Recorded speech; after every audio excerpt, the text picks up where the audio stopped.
Good And of morning. course, and we have to say Happy New Year 2023, Happy Chinese New Year, and all that's going on. Frida here together with Rianne. And Hi. the first one for the year, the Causeway Conversations Bridging the Sustainability Gap. For Yes, those of you welcome who have, along. yeah, for those of you who have joined us and no idea what's about, Rianne will explain. Yes, good morning. Well, as Rita said, thank you so much for joining us on the first Causeway Conversations of the year. This is where me based in Singapore, usually today I'm in Bali and joined by Frida, who is in KL. We sort of try to talk about all things sustainability. We tackle each of the United Nations Sustainable Development Goals and tackle a theme every conversation, decide about, discuss what is, the latest happenings, what are the challenges, how can we tackle them, and just generally have a great conversation along the way. Right. And of course, you were saying in Bali, because you really have a very tough life, Rianne. I Why not? do, I know, I'm gosh. so, oh, I feel for you. So anyway, I'm being a digital nomad, okay? That's okay, my excuse. getting the point across, right? But and of course, you were talking about sustainability. There's so many areas, and we bring in experts to come in to talk about it, giving us new ideas and something that hopefully, and of course, when we do this, of course, not beyond Malaysia and Singapore, but Nope. hopefully something that can be adopted on a global scale. So we're going to talk about the UN Sustainable Development Goal number 4, which is to ensure inclusive and equitable quality education and promote lifelong learning opportunities for all. Education is a big, big thing. It's something that's discussed a lot here in Malaysia. So anyway, without this, the UN says countries will not succeed in achieving gender equality. You see, it all connects, and breaking the cycle of poverty that's leaving millions of children, youth, and adults behind. Yeah, that's why the International Day of Education is celebrated every 24th January. And in celebration of the role of education for peace and development, with this year's theme to invest in people and prioritize education. And there was a quick shout out to the women and girls of Afghanistan, which was a big theme because, of course, their education has unfortunately been taken away from them. So we needed to mention that. But right here in the region, what progress is being made towards this? So today we're very happily joined by Michael Klemm, founder and managing director, Singapore Education Network, which is an alliance of over 1,500 education professionals and organizations in Singapore and also beyond in the region. And SEN recently launched an EdTech Marketplace Asia, which is trying to raise awareness of technology adoption in the education system. So thank you so much for joining us today, Michael. Thank you. Thank you for having me here. Good Absolutely. morning. Well, let's first start off, tell us the beginnings of the Singapore Education Network and what was the gap in the market that you found, and how does SEN fill this?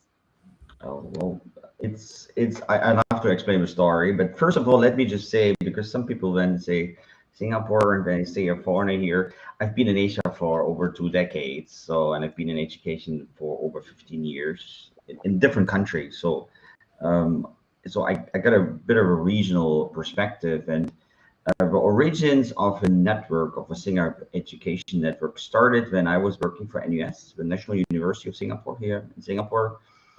Not as a lecturer, I was in different administrative offices dealing with international relations and employability. So it's always about partnerships with corporates, with academic institutions, with technology, etc., in Singapore and abroad. And I realized, so you meet all kinds of organizations, but I realized there isn't really a kind of an overarching umbrella organization for education. Usually, different organization alliances or associations are very niche. They only focus on teachers or on Right. principals or on business schools or Right. something of the sort. But I think in education in particular, the action is where actually all these different segments meet, where we Right. overlap. So I started very casually many years ago. I don't know, maybe 6, 7, 8 years ago, and just invited people I know from various conversations to just casual drinks and dinner, and then I organized it every couple of months and continued doing it. And after a year, I had a simple spreadsheet of 100 people, so it grew, right? And when you reach a certain size of a group, then you get certain requests. Can you organize a trip, or can you find me somebody? I'm hiring somebody, or I'm getting a delegation in, these kind of stuff. So I could see there's a demand and an interest. At the end of the day, is an exchange between professionals who are excited about education, who are involved in education, teaching or non-teaching, right? And fast forward, when I left my last position with an American university called Minerva in Asia, I said, okay, and it was just in the middle of COVID. I said, let me jump into the deep end of the pool and set it up as a proper organization.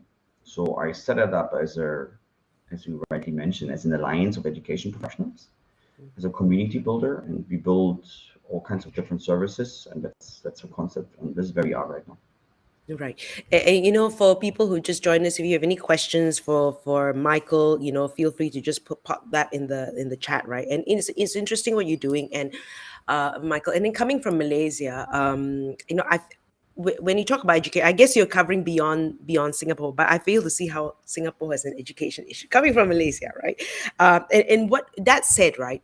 What do you see are the disparities across the region, and how this impacts the region, right? I mean, it's great if Singapore is doing well, but if other parts of the region, your neighbors, are not doing well, it has an impact as well if you're not playing on a level playing field. You mentioned something. Let me just tap or go back to one statement you said. We are not focused on Singapore only. Absolutely true. Sometimes we ask, why don't you call it ASEAN Education Network or something like this? Well, by using a region, you're automatically virtual because you cannot be at more than one place at a time. So that's why you use Singapore, as well as Singapore is a brand in education. But anybody can be involved anywhere. They just have to be interested in Asia. So we have members from Malaysia, Indonesia, India, even Europe and US. Does Singapore has an education problem? I think every country has an education problem because education has a problem. So, and it particularly became obvious through COVID, within COVID, and also after COVID. And technology is obviously a big part of it, and I'm sure we talk about it later on. But generally speaking, almost by definition, education is always a little bit behind of what is supposed to be real world because of translation of what's happening in reality at the workplace or outside the workplace until it gets translated into curriculum and into different approaches for pedagogy takes time, and it takes too much time. So Malaysia, Singapore are obviously very different kind of systems, but still is largely publicly driven. But Singapore has done very well in terms of infrastructure, in terms of basic literacy, and when you have these OECD PISA studies, Singapore is very much on top of it. Right. But I'm also very critical to look at it because I'm always very cautious when I see that the tuition sector is very big. Yeah. Because that means something, and it means either that the public schools or the school system is not good enough, or the competition is so great that students need a lot more teaching or attention to actually fit the bill. And I think it's Japan, Korea, and Singapore also. So there's definitely something. And in terms of grit or entrepreneurial skills, or creativity, innovation, I think Indonesia or Malaysia might be even better than Singapore, just because of the mindset, right? Right. Okay. And being more resourceful. And just before you go on, Rian, I just want to say good morning to Yetmi, Thomas, Imran, Naresh. So you were saying. Yeah, thanks so much for joining us.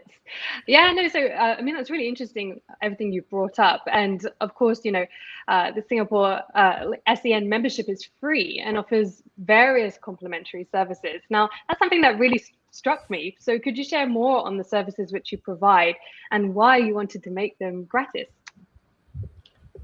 Let me start why I make it for free. It's because the overall objective of the network is to get people involved. Yeah. Education is very siloed.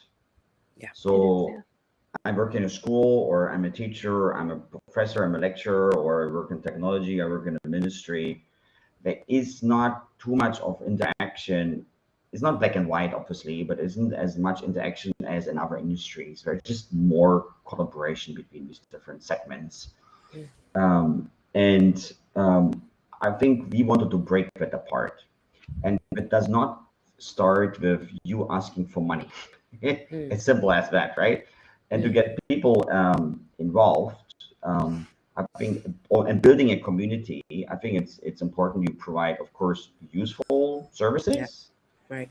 as well as much as possible free services. I mean, at the end of it, you need to earn money somewhere, but I think you need to also. Nobody's interested in everything, right? So a maths teacher might be interested in something, an investor might be interested in something, somebody works in a business school and admissions might be interested in something, or a private tutor might be interested in something. So that was my starting point. So I started essentially building a series of services and hope that I could address more and more of the different segments. So I started very simple. I said, I do a jobs board. So any member, you create an account with us, you become a member. If your organization, you're looking for somebody to join your organization, or you look for a job, I create a jobs board. It's for free, focus on education. Right. Then you have a lot of different good education reports, publish them with us. It's for free. Then many, because it's so siloed, many people don't know actually what organization actually work in the education space, or what is the ecosystem all about. It's schools, universities, but what else? So I created a directory that's only for Singapore Education Directory, where you can see all the different organizations, and there are hundreds, from international backlog organization to Times Higher Education to content providers to publishers. And there's some NGOs, nonprofits, very, very interesting stuff. And many of them have an office or people here in Singapore. So create a directory, you can create a profile page. So it's another services. And I think the other two initiatives, which I'm proud of because they really make people come and join, is number one, we have a monthly networking session. We call it the Singapore Education Lounge.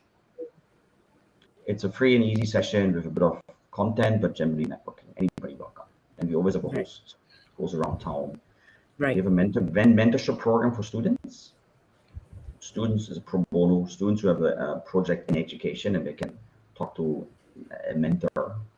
And we have a teacher network called Teacher Meets Tech. To help, is a professional development group to help teachers who want to learn more about technology, and they can come and join different sessions. And you don't need to be an expert. It's the opposite, right? Right. And that's really interesting because it sort of brings it back to the sustainability theme of, collaborating and not working in silos so much, which is something that, is what we love talking about. Right. And I mean, there's got to be an element of making money for it to be sustainable, right? I just want to say good morning to Ellie and also Kuna Seelan here. So one of the things I also want to bring up, that the education sector obviously faced many challenges due to the pandemic, right? So what innovative and effective solutions are being used to recover learning losses? I think it's very difficult to recover learning loss.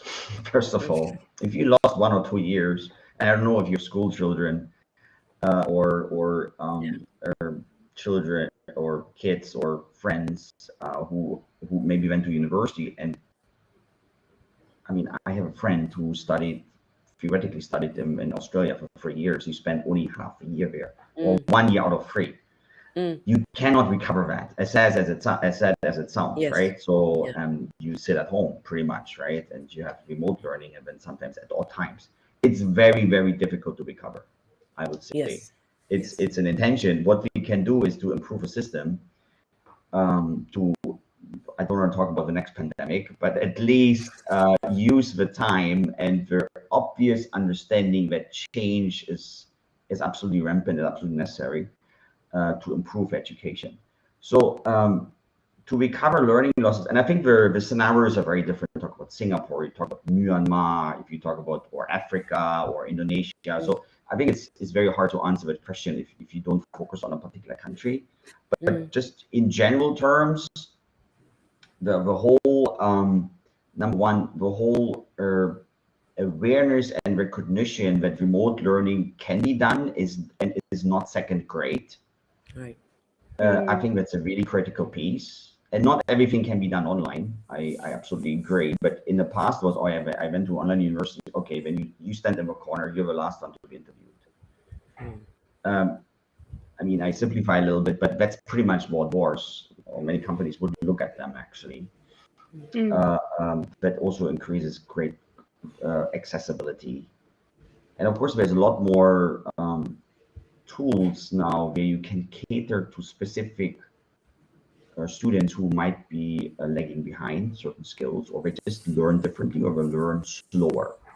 Right. So with it's often technology related. So there are a lot more innovative solutions where you can use some of these technology products to help those students to catch up, or to give them extra help, or just to assess there is the learning need.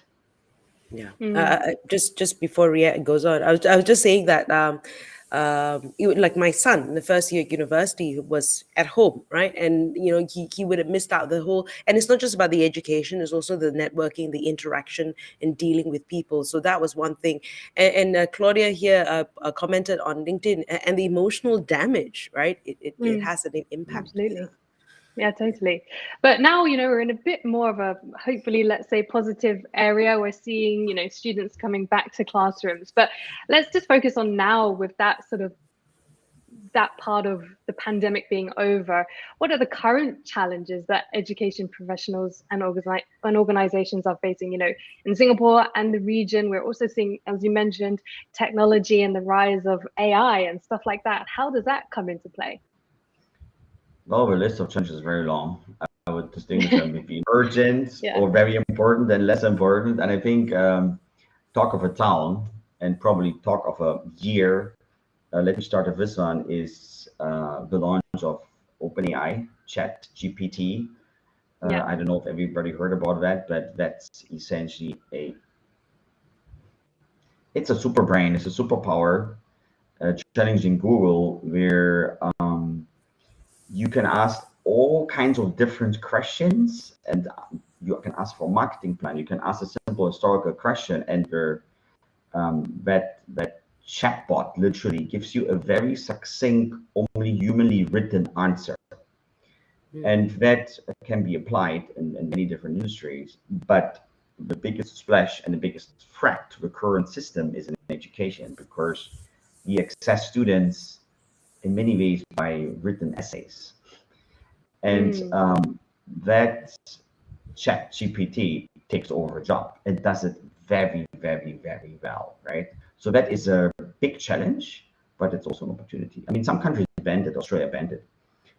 But at the end of the day, I think it's hard to stop technology, and we should try to use it. And what we need to look at, if something can be done technologically and we will use it in our spare time anyway, why should we assess kids on a skill which may not be required? Right. So that's a bit of a controversial statement. I understand that, but it's something which needs to be sorted out through policy or without policy. So this is one of our classic challenges, and I think the biggest challenge overall, aside from appearance of these different technology products, is to get our teachers and lecturers and educators up to speed. Okay. Okay, and I want to ask, right, of course, you talk a lot about it. How is EdTech transforming the classroom and enhancing the learning experience for today's digital natives? And more importantly, to make them more resilient to potential future shocks? Good you mentioned the term resilient, because you could argue, and I also agree, if you just look at the screen, it doesn't make you resilient at all. It makes you the opposite, right? So I always believe it has to be a good hybrid, right? You definitely need to go out into nature, in the real world, and learn different things. But the classroom itself is currently being transformed through technology in ways I don't think we've ever seen before. Number one, and it's a very positive development, is that physical distance can be overcome with the press of a button. Right. which of course drastically increases accessibility, and in particularly in countries in our region, Southeast Asia, we have so many islands. We have also areas with low infrastructure, school infrastructure, with great shortage of teachers. This can be a game changer, right? This is really important. But also inside the classroom, I mean, in countries, Singapore in particular, you have digital whiteboards, Right. where you can be actually more sustainable in that sense.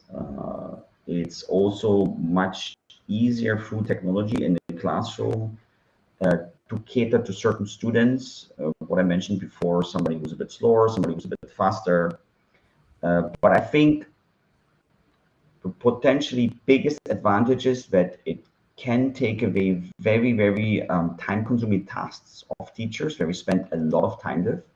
Monotonous tasks like sometimes very simple essay preparation or essay evaluation, and hopefully that time saved, teachers can spend more on students on a direct one-on-one. Right. Yeah. And, as I mentioned a little bit in the introduction, in Afghanistan, the situation where education has been taken away from, young girls. But, of course, significant progress has been made to close the gender gaps in education. But of course, it does still persist. But how might digital learning be able to advance girls' education and gender equality? Afghanistan is a difficult case. And I think that's probably the worst case scenario. Unfortunately, it went that way. And fortunately, in Southeast Asia, I think, and I've been here for over 20 years in the region, there has been definitely more improvements also in closing the gender gap. I think a lot of things have to do with educating parents, Right. which is a key thing, which is and that comes obviously also with rising income levels, right? I was just over Christmas, I was in Cambodia, and Cambodia is, in the Southeast Asian context, probably one of the lesser developed countries, and we have huge problems in terms of running a public school system. But also in this context, and I have colleagues and friends in universities, where the number of girls who study has increased. And again, this is when parents can afford it, for example, to send girls to a bigger city. Right. They have to stay in a village. They can't afford them to send them into some boarding school. The level of English also has increased, definitely, in those cases. And girls are generally better in learning English or foreign languages, which helps, because it helps, for example, getting a job in hospitality, which then parents see that giving a girl an education can, if I may say so, pay back. It's a bit of a strange thing to say here, but in that sense, parents look at it also from an expense point of view. But if they get a good, decently paid job, of course, that's very, very important to create that awareness. Right. I've got a question here from me, and we sort of discussed this about Chat GPT and Googling. How does it affect the curriculum learning in school for young students? What needs to change in the school curriculum? Okay, you can write. Okay, but this is that requires a PhD to write. So Chat GPT was only launched 2 months ago, and I think it really only hit the headlines a month ago. It's a big question. I would say the biggest question mark, or the biggest threat or concern it raises in terms of assessment, right? So because it does the job for a student, and essay writing is a very standard thing to do, right? In the classroom, and now it's been often done at the computer nowadays, or if it's done at home, then anyway, it's very hard to track. But even in the class, some schools actually go back. No, you have to come back with pen and paper. But students don't write anymore very well, right? Right. Yes. But in terms of curriculum learning, I think it's too early to, it's really too early to tell. But I would say it's one step further away, and it's a big step in terms of the continuous focus on group learning. Right. And Mm. you know, a couple of things you also said, you know, like, well, the thing is, tech is driving this, right? And but when tech is not equal to all, as in the internet Yeah. access, you know, but that's more. I mean, there's, I mean, we could go on. And even you were saying that there is more girls coming to school. The challenge in Malaysia is that a lot of them who graduate don't continue to be in the workforce, you know. So that's another thing, I guess, you know, that education can only help so much. I've got a comment here from Regina Rahim, and she says, I spent a bomb on my kids' education. Yes, Reg, you and me. International schools which had teachers just showing YouTube videos during class as a method of teaching. So tech should also be used as a means to make the system more transparent and accountable. And is there something that, I guess, you know, you're hoping to do with what you've started, Michael? Yes, I mean, I don't know if she complains about it, Regina, or if it's a suggestion what not to do. Right. But I think we talk about technology, and we talk actually too much about technology. But the thing is, education was not touched by technology for forever, literally, right? And now it all comes crashing down like tsunami. So there's a understandable, almost distaste sometimes, and misunderstanding that technology is being used or misused as a solution for everything. No, it shouldn't be all. It should always be complementary. And of course, teachers need to be taught, and institutes who teach teachers or instructors who teach teachers need to be taught, and that's not done in a week. Mm. How to use sensibly, reasonably, how to use technology, and it depends on the subject, it depends on the age of a school, it depends on the curriculum of a school. So there are many different facets and colors, or shades of colors. And of course, just showing YouTube videos doesn't mean anything.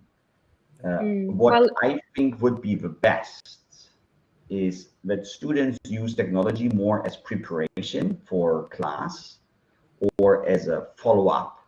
And in class sessions is actually discussion, it's testing, is arguing mm, about it, is improving things. Because everybody can read a slide, everybody can read a book. I don't need a teacher to do Right. that.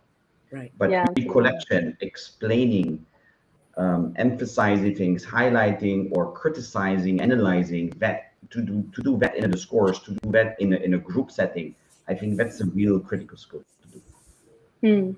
And you just mentioned about, teaching the teachers, because of course knowledge is power. And in November, Singapore held its inaugural Global Lifelong Learning Summit.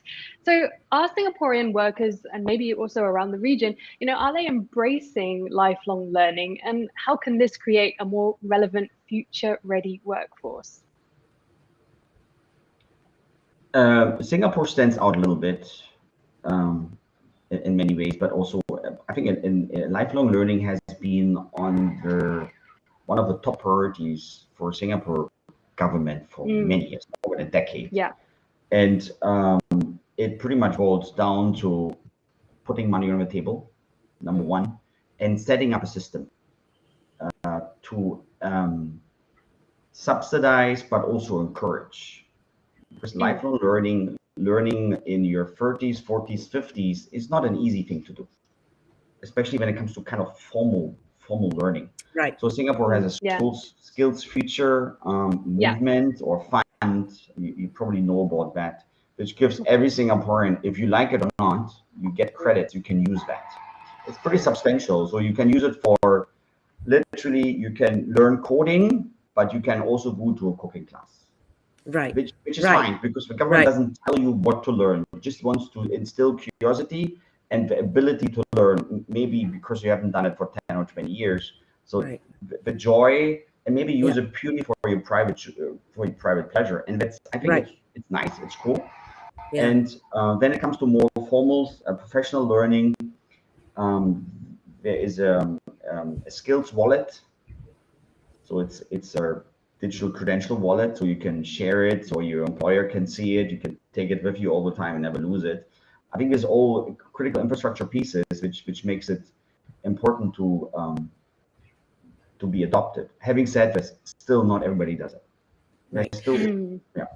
Right. Okay. I'm just reading a couple of comments, and thank you everyone for participating. Something I guess that really resonates with all of us, right? So let me say, the change I would like to see is educating people to use their bodies or their, I guess, mind's own intelligence to perform better, stress less, and be more resilient. So you can learn cooking and coding in the same day. Why not, right? Yeah.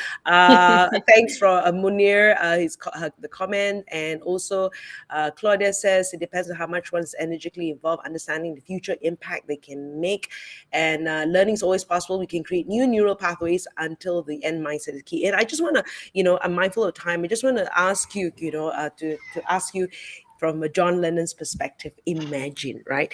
What you've been in education for a long time, Michael, right? What would you like to see how education should be in a utopian world? Oh, I would take a big parang and just literally break down all the different pillars we have. Right. You can't start from fresh, right? And of course, Right. changing education is like a cultural revolution. Never underestimate the